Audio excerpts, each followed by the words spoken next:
إن الحمد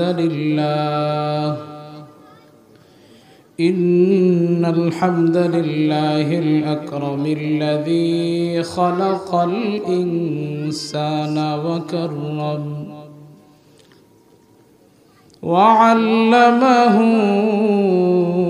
من البيان ما لم يعلم، فسبحان الذي لا يحصى امتنانه باللسان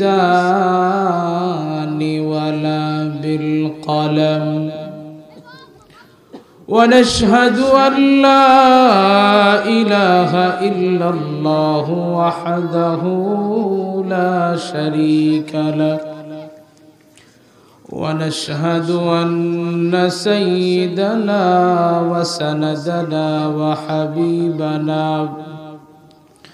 ومولانا محمدا عبده ورسوله الذي أرسله بالحق إلى الخلق بشيرا ونذيرا وداعيا إلى الله بإذنه وسراجا منيرا. أما بعد، فأعوذ بالله من الشيطان الرجيم. بسم الله الرحمن الرحيم. والعصر إن الإنسان لفي خسر إلا الذين آمنوا وعملوا الصالحات وتواصوا بالحق وتواصوا بالصبر. وقال النبي صلى الله عليه وسلم: اغتنم خمسا قبل خمس، حياتك قبل موتك. وقال تبارك وتعالى في شان حبيبه مخبرا وآمرا: إن الله وملائكته يصلون على النبي يا أيها الذين آمنوا صلوا عليه وسلموا تسليما. بلغ العلا بكماله، كشف الدجى بجماله، حسنت جميع خصاله. صلوا عليه وآله. زیارت مدینہ کی دل میں ہے تمنا، نہیں ہے میرے پاس سفر کا سمانا.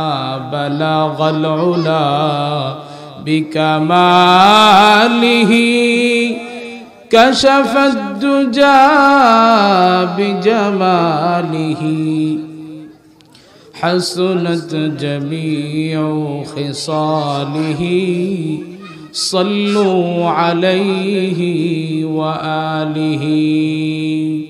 لا إله إلا الله، لا إله إلا الله لا إله إلا الله لا إله إلا الله لا إله لا إله إلا الله لا إله إلا الله ذكر حق مدغذائي روح را مرحبا مدعی دل مجروح را زنگ دل از قلیلا پاک کن سینہ باتیغ محبت چاک کن اللہ اللہ اللہ اللہ اللہ اللہ اللہ Allah Allah Allah Allah Allah Allah Allah Allah Allah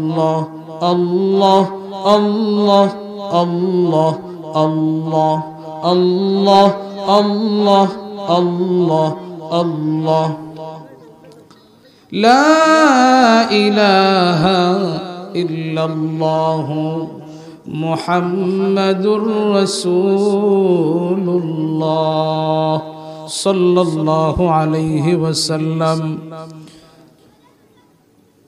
আমার জীবন আমার মরণ আমার জিন্দেগি আমার জীবন আমার মরণ আমার জিন্দেগি या इलाही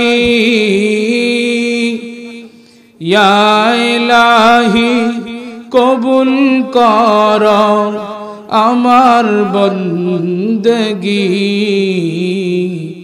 आमार जीवन आमार मरण आमार जिंदगी তুমি প্রভু ভুলো না কবু যে তোমাকে ভুলেছে যে তোমাকে ভুলেছে তুমি প্রভু কবু ফেরাও না যে যখন হাত তুলেছে যে যখন হাত তুলেছে তাই দয়াময় দাও গো বক্ষে দিনের অনুভূতি আমার জীবন আমার মরণ আমার জিন্দেগি আলহামদুলিল্লাহ আল্লাহ তাআলার দরবারে অসংখ্য অগণিত শুকরিয়া আজ 16 জানুয়ারি রোজ বৃহস্পতিবার নয়ামাটি সেন্ডারবাড়ি চৌরারবাড়ি কান্দারবিটা কবরস্থান যুব সমাজ ও এলাকাবাসীর যৌথ উদ্যোগে 15তম বার্ষিক ইসলামী মহাসম্মেলনের দ্বিতীয় অধিবেশনে আমি গোলামকে আপনাদের সম্মুখে কোরআন ও হাদিস থেকে কিছু আলোচনা পেশ করার জন্য বলা হয়েছে। রব্বে করিম আমাদেরকে কবুল করেছেন, এজন্য আমরা মাগরিবের পরে এই জান্নাতি বাগানে এসে উপস্থিত হতে পেরেছি। উপস্থিত হতে পেরে আমরা খুশি না বেজার? বোঝা যাচ্ছে না আপনারা খুশি? জায়গাটা একটু গরম হয়েছে, সামনে আগানো যায় না হুজুর? হ্যাঁ, যদি একটু আগায় আসা যায় তো শয়তানের কোমরটা ভেঙে যায়, আল্লাহ খুশি হয়ে যায়। বলেন না সুবহানাল্লাহ? এজন্য আমরা চাই আর রব যেন খুশি হয়, আল্লাহ যেন খুশি হয়, শয়তান খুশি হয়, এটা কেউ চায়? কেউ চায় না। যাক, আলহামদুলিল্লাহ, মঞ্চে উপবিষ্ট জাতির কর্ণধার, জাতির রাহবার হযরতে উলামায়ে কেরাম, উপস্থিত এই অত্র অঞ্চলের বিভিন্ন আইম্মায়ে মাসাজিদ, আরো গণ্যমান্য ব্যক্তিবর্গ, আল্লাহ জাল্লা জালালুহু আম্মা নওয়ালুহুর দরবারে শুকরিয়া আদায় করছি যে রব্বুল আলামিন আমাদেরকে মাগরিবের পর অল্প সময় হলেও কোরআন ও হাদিস থেকে কিছু আলোচনা শোনার মতো আল্লাহ তাআলা তৌফিক দান করেছেন। আমার সম্মানিতা মা ও বোনেরা, তারাও আলোচনা শুনছেন। আল্লাহ রাব্বুল আলামিন আমাদের সকলকে আমলের নিয়তে এখানে বসার তৌফিক দান করুক, সকলে বলি আমিন। মুহতারাম হাজিরিন, সর্বপ্রথম শুকরিয়া আদায় করি ওই রবের, যে রব্বে করিম আমাদেরকে এত সুন্দর একটা মজমায় বসার তৌফিক দান করেছেন। দুনিয়াতে বহু আলোচনার মজলিস হয় যেখানে কোরআন ও হাদিস থেকে আলোচনা হয় না, আবার অনেক মজলিস এরকম আছে যেখানে শুধুমাত্র কোরআন ও হাদিসেরই আলোচনা হয়। যেই জায়গাটায় কোরআন ও হাদিস থেকে আলোচনা হয়, যেই জায়গার মধ্যে আল্লাহ তাআলার রহমত ওই মজলিসের উপর পড়তে থাকে, বলেন না সুবহানাল্লাহ।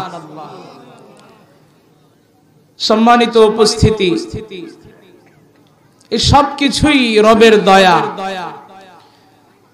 রবের দয়া এবং রবের কৃপায় আপনাদের সামনে আল্লাহ রাব্বুল আলামিনের দেওয়া আমাদের জন্য জীবন বিধান কোরআনুল কারীম থেকে আমি একটি ছোট্ট সূরা তেলাওয়াত করেছি, যেই সূরাটা আমাদের অনেকেরই মুখস্থ, সূরাতুল আসর। এই সূরার নাম কি? সূরাতুল আসর। 2 লাইনের সূরা, সংখ্যার দিক দিয়ে 103 নম্বর সূরা। এই সূরার বিশেষত্ব অনেক বেশি।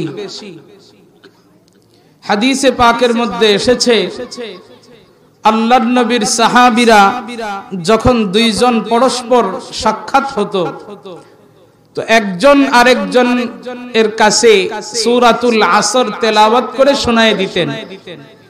সূরাতুল আসর তেলাওয়াত ছাড়া দুই সাহাবীর মাঝে পৃথক ঘটতো না, তারা পৃথক হতেন না যাবত না তারা সূরাতুল আসর তেলাওয়াত না করতেন। সূরাতুল আসর এটা মানব জীবনের জন্য অত্যন্ত তাৎপর্যপূর্ণ একটি সূরা। এই সূরার মধ্যে আল্লাহ রাব্বুল আলামিন শপথ করেছেন, এই সূরার মধ্যে এমন এক দামি জিনিসের আল্লাহ রাব্বুল আলামিন শপথ করেছেন। রব বলেন ওয়াল আসর, শপথ যুগের। এখন আপনারা জিজ্ঞাসা করতে পারেন, হুজুর আসর সময় এটা কি অনেক মূল্যবান জিনিস? আচ্ছা, সময়ের মূল্য কি কাবার চাইতেও বেশি? সময়ের মূল্য কি মিনা মুজদালিফার চাইতেও বেশি? সময়ের মূল্য কি মদিনা শরীফের চেয়ে বেশি? জি না। আমাদের কাছে মনে হবে আপাত দৃষ্টিতে যে মক্কার ফজিলত অনেক বেশি, মদিনার ফজিলত অনেক বেশি, কিন্তু সময়েরও যে একটা মূল্য আছে, সময়েরও যে একটা দাম আছে, এটা আমরা বুঝি না। আলোচনায় ঢুকলে বোঝা যাবে যে সময়ের মূল্য কত বেশি। আল্লাহ রাব্বুল আলামিন হাবিবের মাধ্যমে জানায়া দেন ওয়াল আসর, শপথ যুগের, ইন্নাল ইনসানা লাফি খুসর, নিশ্চয় সমস্ত মানবকুল, সমস্ত মানব সম্প্রদায় ক্ষতিগ্রস্ততার মধ্যে নিমজ্জিত। শুধুমাত্র 4 শ্রেণীর মানুষ ছাড়া। 1 নম্বর ইল্লাল্লাযীনা আমানু, 2 নম্বর ওয়া আমিলুস সালিহাতি, 3 নম্বর ওয়া তাওয়াসাউ বিল হাক্কি, চার নম্বর ওয়া তাওয়াসাউ বিস সবর। এই জন্য সময়ের দাম অনেক বেশি। ব্যবসায়ীর মধ্যে যখন অবিশ্বাসের কোন সাবজেক্ট আসে, তখন ব্যবসায়ী তার ক্যাশ বাক্সকে টাস্ট করে বলে, দোস্ত আমার ব্যবসার কসম, আমি এরকমটা করি নাই, আমাকে তুমি বিশ্বাস করতে পারো। কারণ ব্যবসায়ীর কাছে ব্যবসার মূল্য অনেক বেশি। আমাদের এলাকার মধ্যে অনেক মা বোন আছে, কোন এক জায়গায় ঝামেলা হয়েছে, দুইটা মার মাঝে সন্তানের মাথায় আরেক মা হাত বুলাইয়া বলে, তার মাথায় হাত রেখে বলো। তখন মা তার সন্তানের মাথায় হাত রেখে শপথ করে কি করে না? শপথ করে। মানুষ যখন মিথ্যা কথা বলে তখনও শপথ করে। দুই কারণে শপথ করে মিথ্যার আশ্রয় যখন নেয়, একটা হইল ভয়ে, আরেকটা হইল লোভে বা আশায়। লোভ আর আশা যখন তার মধ্যে কাজ করে তখন সে মিথ্যা বলে অথবা ভয়ে বলে। এখন আপনাদের কাছে আমাদের প্রশ্ন, আল্লাহ রাব্বুল আলামিন সময়ের কসম করলেন, আল্লাহ রাব্বুল আলামিনের কোনো আশা আছে, কোনো লোভ আছে? কিছু নাই। আল্লাহ কাউকে ভয় পায় না। আমরা সবাই কাকে ভয় পাই? তিনি কে? আল্লাহকে আমরা সবাই ভয় করি। তারপরেও আল্লাহ রাব্বুল আলামিন তিনি শপথ করছেন ওয়াল আসর, শপথ যুগের, শপথ সময়ের। আপনারা বলতে পারেন, হুজুর ইমানের দাম অনেক বেশি, ইসলামের দাম অনেক বেশি, কোরআনের দাম অনেক বেশি। এই ব্যাপারে কারো কোনো আপোষ নাই, কারো কোনো আপিল নাই। আল্লাহ ঈমান ইসলামের আগেও আল্লাহ যুগের শপথ করেছেন। মানুষকে বুঝাইতে চান, মানুষ তুমি কোরআন আগে পাও নাই, তুমি ঈমান আগে পাও নাই, তুমি ইসলাম আগে পাও নাই। তুমি আগে যেটা পেয়েছো সেটা হইল তোমার হায়াত, তোমার জীবন, তোমার সময়। তুমি যদি তোমার সময় না পাইতা তাহলে তোমার কোরআন দিয়ে কি হবে? তুমি যদি সময় না পাইতা তোমার ঈমান দিয়ে কি হবে? তুমি যদি সময় না পাইতা তোমার ইসলাম দিয়ে কি হবে? সময়ের দাম অনেক বেশি।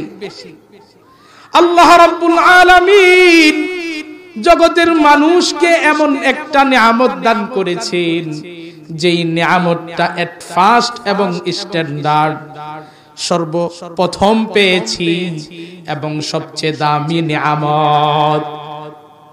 সবচেয়ে দামি নিয়ামত। নিয়ামতটার নাম কি? হায়াত, সময়। সময় কাকে বলে? আল ওয়াক্তু হুয়াল হায়াত। সময় এটাই হইল জীবনের একটা অবিচ্ছেদ্য অংশ, এটাই হইল তোমার জীবন। তুমি যদি জীবন না পাইলা তোমার কোরআন দিয়ে কোনো লাভ নাই। অনেক মূল্য সময়ের, অনেক মূল্য।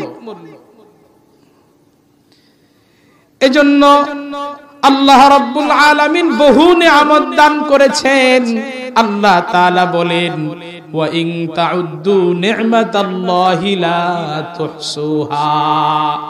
বান্দা তুমি শুকরিয়া আদায় করবা পরে, তুমি যদি আমার নিয়ামতগুলা গুনে গুনে গুনতে থাকো তোমার গুনাহ শেষ হবে, আমার নিয়ামত শেষ হবে না। আল্লাহ এত শত নিয়ামত আমাদেরকে দান করেছেন। নিয়ামতের মধ্যে ফার্স্ট এবং স্ট্যান্ডার্ড নিয়ামতের নাম হইল জীবন, হায়াত। হায়াতের অনেক দাম। আমি দুইটা বিষয় আপনাদের সামনে উপস্থাপন করব, আমার বয়ান শেষ হয়ে যাবে। একটা ফিকহি মাসআলা বলবো, আরেকটা হাদিসের দিকে একটু দৃষ্টি দিব। এখানে খেয়াল করেন মুহতারাম হাজিরিন, আল্লাহ রাব্বুল আলামিন যেই হায়াত আমাদেরকে দান করেছেন এটা কত দামি। আমাদের দেশে সন্তান হয়, কোন সময় কারো একটা হয়, কারো দুইটা হয়, ঠিক কিনা? যাদের দুইটা হয় এদেরকে কি বলে? কি বলে? যমজ। ইতিহাসে বিরল, আমাদের পৃথিবীতে আপডেট হয়েছে তো অনেক সময় তিনটাও হয়, হয় কি হয় না? চারটাও হয়, পাঁচটাও হয়, ছয়টাও হয়, আছে না নাই? আছে। সন্তান দেওয়ার মালিক কে? আল্লাহ। আল্লাহ রাব্বুল আলামিন সন্তান দেওয়ার মালিক নাকি অন্য কেউ? একটা দেয়, দুইটা দেয়, কে দেয়? আল্লাহ দেয়। এখন তো আমাদের বিয়ে শাদীর আগে যুবক যুবতীরা প্ল্যান করে যে আমরা বিয়ে শাদী করব, এরপরে সন্তান নিব। বেশি না, সরকারের স্লোগান তো এরকম ছিল যে ছেলে হোক মেয়ে হোক দুটি সন্তানেই যথেষ্ট। এরপরে স্লোগান পাল্টিয়েছে, কি স্লোগান? স্লোগান হইল দুটি সন্তানের বেশি নয়, একটি হলে ভালো হয়। মুহতারাম হাজিরিন, এরকম যুবক যুবতীরা প্ল্যান করে যে আমরা সন্তান বেশি না, দুইটাই নিব, বেশি নিব না। এরকম যখন প্ল্যান করে তো আল্লাহ রাব্বুল আলামিনও প্ল্যান করে। কি বলেন, ঠিক না বেঠি? ঠিক আছে, তুমি একটা নিবা, যাও, তোমাকে একসাথে আমি 5টা দিয়ে দিলাম। 5টা দেওয়ার পরে টিকে কয়টা? একটাও টিকে না। পরে অন্য পথ বেছে নিতে হয়। মনে করেন কারো ঘরে সন্তান হয়েছে 2 জন। কয়জন? 2 জন। একজন সন্তান দুনিয়াতে আসছে, একটা হাত নাই, একটা পা নাই, অসম্পূর্ণ সন্তান। বলেন তো, এই সন্তান দুনিয়াতে এসেছে, আসার পরে কান্নাকাটি করেছে, 3-4 মিনিট বেঁচে ছিল, এরপরে মারা গিয়েছে। আরেকটা সন্তান সুস্থ, কিন্তু জন্মই হয়েছে মরা, কোনো আওয়াজ নাই। বলেন, 2 জনের হুকুম একই না আলাদা আলাদা? জোরে বলেন, আলাদা আলাদা। এটা একটা ফিকহি মাসআলা।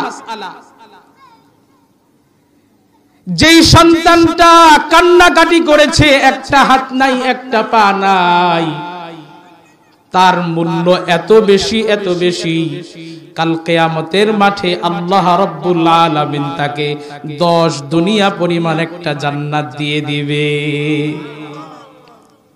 হুকুমও ভিন্ন, কাফন দাফনও ভিন্ন। যে দুনিয়াতে আসছেই মরা। আমি আপনাদেরকে বুঝাইতে চাই হায়াতের মূল্য কত বেশি। 3 মিনিট মাত্র, 2 মিনিট মাত্র বেঁচেছে, আর একটা সন্তান দুনিয়াতে মরাই এসেছে। ওই মরা সন্তানের জন্য কোনো জানাজা নাই, ওই মরা সন্তানকে একটা কাপড় দিয়া পেঁচায়া 3.5 হাত মাটি খোঁড়ার দরকার নাই, অল্প মাটি খুঁড়ে তাকে দাফন করা যায়। কিন্তু দুনিয়াতে যার একটা হাত নাই, একটা পা নাই, মাত্র অল্প কান্নাকাটি করেছে, এই সন্তানের কত দাম। বলে তার নাম রাখো। তাকে 500 বছর আগে যেই বৃদ্ধ, যেই বুজুর্গ মারা গেছে, তাকে যেই তরিকায় দাফন দেওয়া হয়, তাকে সেই পরিমাণ কাফন পরাও।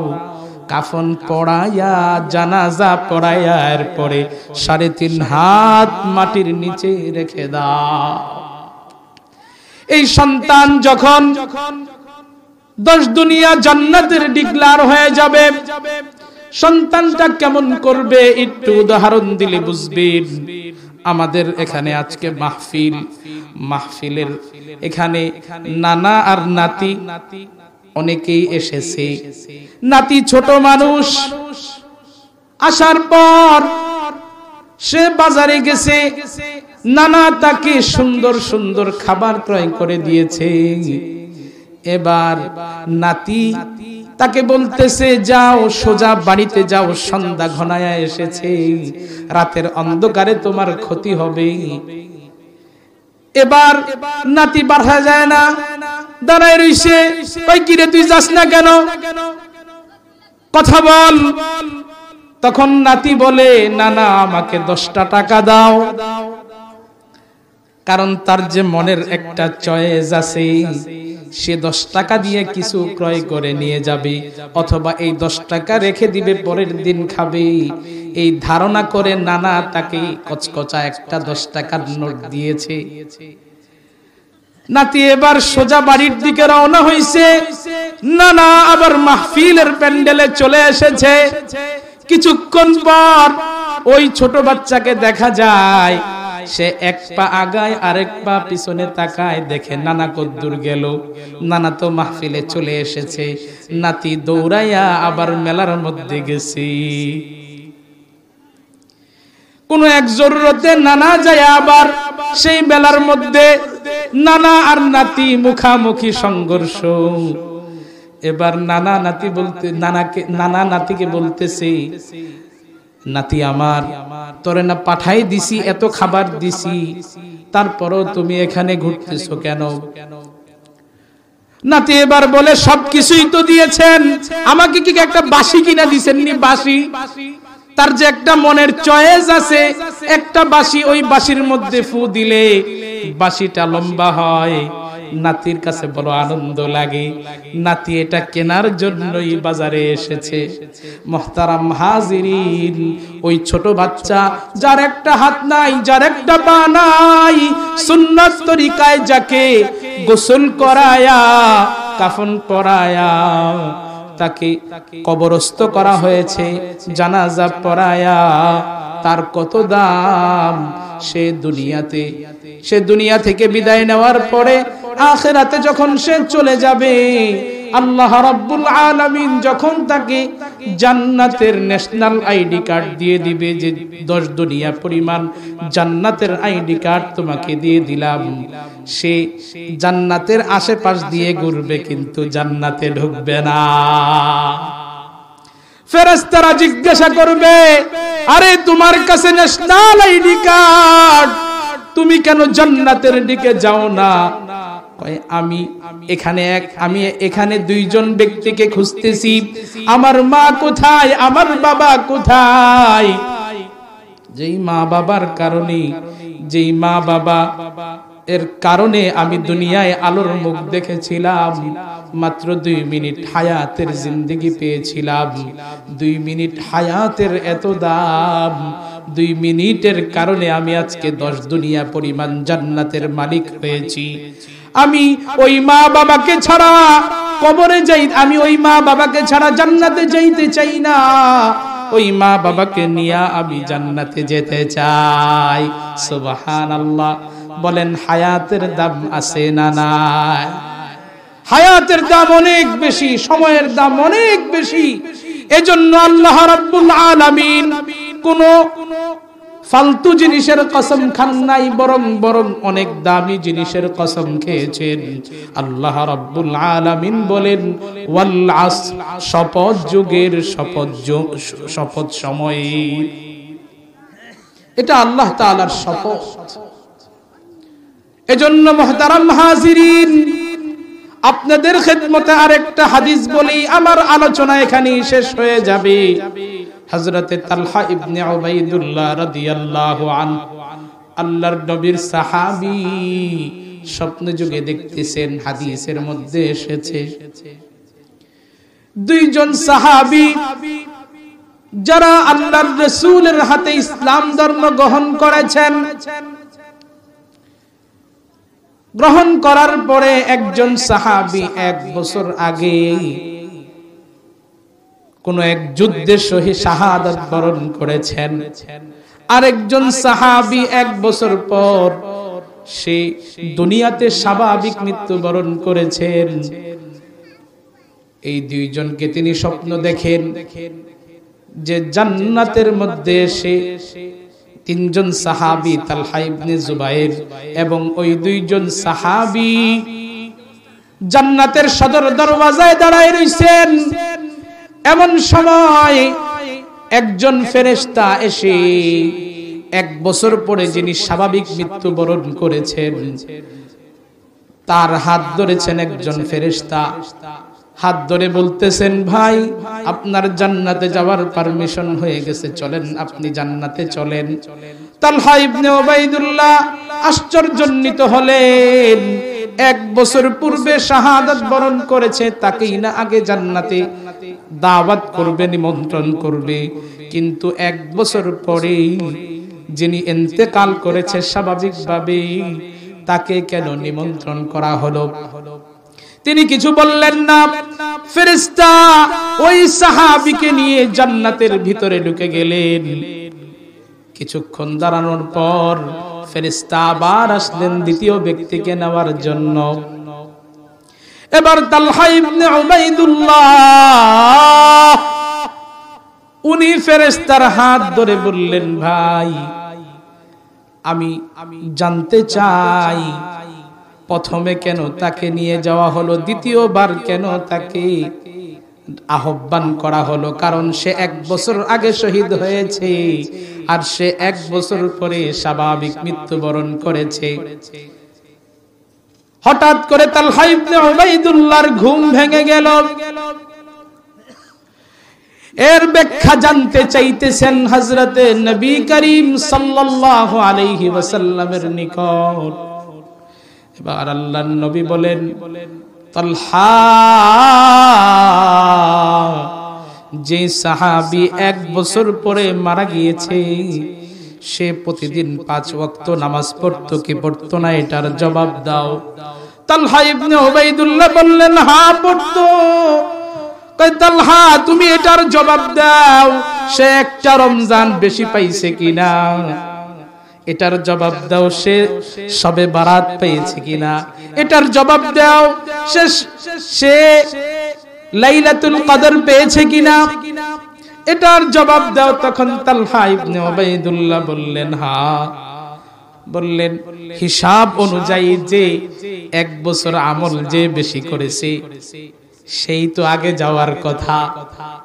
তালহা ইবনে উবাইদুল্লাহর মাসআলা হল হয়ে গেল। এখন বলল, তাইলে 2 জনকে নিয়ে গেল, আমাকে কেন নিল না?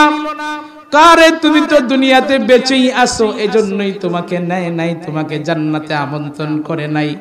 এজন্য মুহতারাম হাজিরিন, সময়ের অনেক দাম। এজন্য আল্লাহ রাব্বুল আলামিন, আল্লাহর যত নিয়ামত আছে সমস্ত নিয়ামতের চাইতে উত্তম নিয়ামত, এট ফার্স্ট এবং স্ট্যান্ডার্ড সর্বপ্রথম নিয়ামত এবং দামি নিয়ামত সময়কে নির্ধারণ করে আল্লাহ নিজেই শপথ করেছেন, ওয়াল আসর, শপথ যুগের, শপথ সময়ের। আমরা মুসলমান, আমরা কালের স্রোতে হারায়া যাই, সময়ের সাথে তাল লাগায়া আমরা বেতাল হইয়া যাই। এখন মনে চাইছে তো গান বাজাই, এখন মনে চাইছে তো উলঙ্গ হয়ে যায়, এখন মন চাইছে একটা গালি দিয়ে ফেলি। না না ভাই, আমার জীবনের অনেক দাম। কত দাম, কত দাম! 1 মিনিটের হায়াতের জিন্দেগির কত দাম!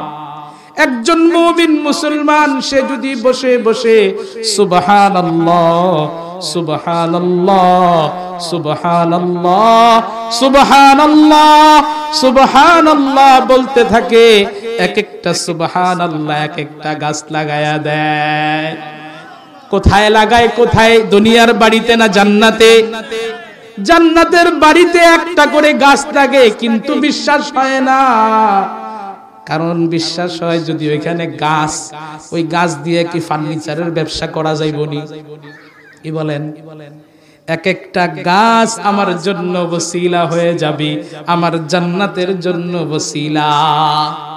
এক লোক মসজিদে একটা ইট দান করছে, জীবনে আর কোনো সওয়াবের কাজ করে নাই, তো আল্লাহ হাসর কায়েম হয়ে গেছে, স্বপ্ন দেখতেছে যে তার জন্য জাহান্নাম রেডি।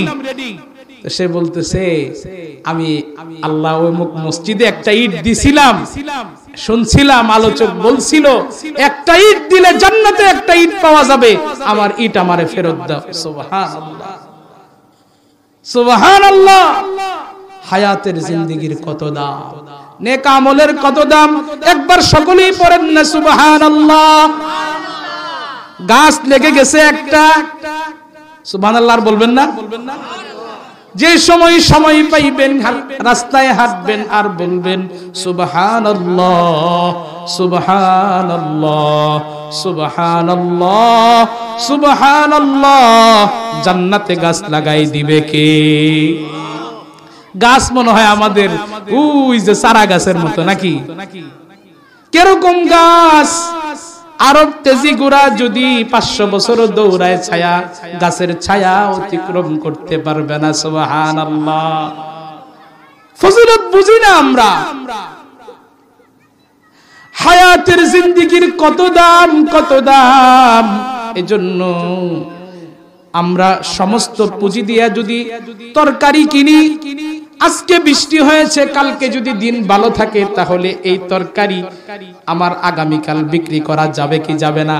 যাবে। যদি আমার সমস্ত পুঁজি দিয়া আমি বরফ ক্রয় করি আর বরফ বেচা শুরু করি, বলেন আজকে বৃষ্টি হয়েছে, কালকেও তো বরফ বেচা যাবে, কি বলেন? বেচা যাবে? বেচা যাবে না। এজন্য কবি বলেছেন, ও রহি হে মিসলে উমরে বরফ কুম, চুপকে চুপকে রফতা রফতা দম বদম। আমার হায়াতের, আমার জীবন হইল এরকম ওই বরফ খণ্ডের মতো। আমি যত বড় হইতেছি, আমি যত বাড়তেছি, আমার জিন্দেগির হায়াত তত ফুরায় যাইতেছি। এজন্য আমল করার মৌসুম এখন, আমল এখনই করতে হবে। আমার সামনে আমল করার আর সুযোগ নাই। আমার হায়াতের পুঁজি ফুরায় যাইতেছে। প্রধান উপদেষ্টা হয়েছি আমি, আমার হায়াতের জিন্দেগি ফুরায় যাইতেছে। আমি সমন্বয়ক হয়েছি, আমি সমন্বয়কের চেয়ারে বসেছি, আমার হায়াতের পুঁজি গলে গলে শেষ হয়ে যাচ্ছে।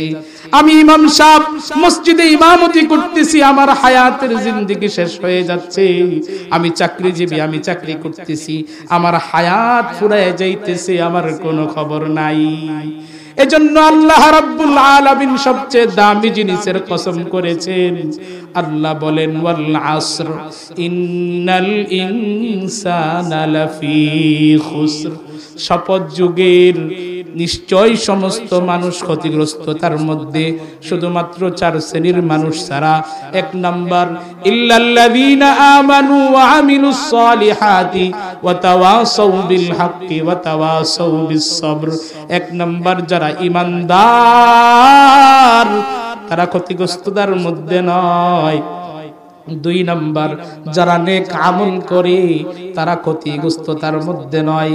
3 নাম্বার, যারা পরস্পর ন্যায়সঙ্গতভাবে ওসিয়ত করে। 4 নাম্বার, যারা সবরের পরস্পর ওসিয়ত করে যে সবর ধরো। আল্লাহ রাব্বুল আলামিন বলেন, এই 4 শ্রেণীর মানুষ ছাড়া পৃথিবীতে যত মানুষ আছে, সমস্ত মানুষ ক্ষতিগ্রস্ততার মধ্যে আছে। মুহতারাম হাজিরিন, এজন্য সময় অনেক দামি। আমি ঈমান বানাবো কোন সময়? আমার হায়াত থাকতে। আমার চোখ 2টা বন্ধ হয়ে গেছে, তাহলে আমার এই ঈমানের কোনো দাম নাই। আমার চোখ 2টা বন্ধ হয়ে গেছে, আমি যত নেক আমলই করি না কেন, সুবহানাল্লাহ যতই বলি না কেন, বলেন বলারও ক্ষমতা আল্লাহ দেয় নাই, একটা নেকও লেখা হবে না। এজন্য ভাই, হায়াত থাকতে হায়াতের কদর করতে হয়। সে কথাই নবী বলেছেন, ইগতানিম খামসান ক্বাবলা খামস। 5 জিনিস আসার আগে 5 জিনিসকে গনিমত মনে করো। এর মধ্যে একটা পয়েন্ট নবী বলেছেন, হায়াতাকা ক্বাবলা মাউতিক। তোমার জীবনকে মূল্যায়ন করো তোমার মৃত্যু চলে আসার আগে। এজন্য মৃত্যু আসার আগেই আমাকে নেকের পাল্লা ভারী করে জান্নাতের রাস্তায় চলে যেতে হবে। নিয়ত আছে না ইনশাআল্লাহ? আল্লাহ রাব্বুল আলামিন এতক্ষণ পর্যন্ত যে আলোচনাগুলো করলাম, আল্লাহ রাব্বুল আলামিন আমাদের সকলকে হায়াতের মতো দৌলতকে, হায়াতের মতো আল্লাহ তাআলার দেওয়া নেয়ামতকে কদরদানি করার তৌফিক দান করুক। সকলে বলি আমিন। মুহতারাম হাজিরিন, হায়াত অনেক দামি, অনেক দামি।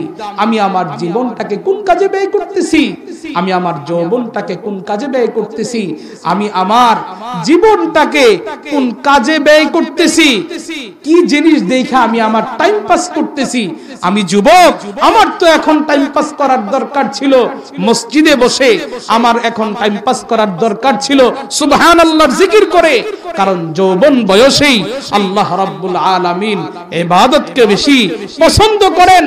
আর বুড়া হয়ে গেলে তখন এমনি ধাক্কায়া মসজিদে যেতে হয়, কারণ ঘরেও জায়গা দেয় না। কথা বলেন ঠিক না বেঠিক?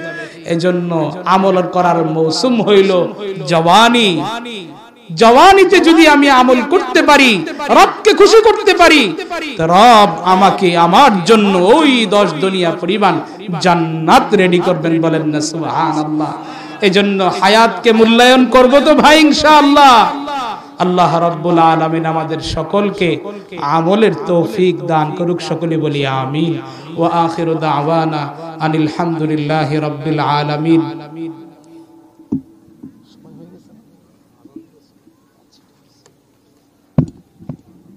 মাঠেই আজান হবে, মাঠেই জামাত হবে। যাদের ওযু নাই, পাশে পুকুর আছে, আমরা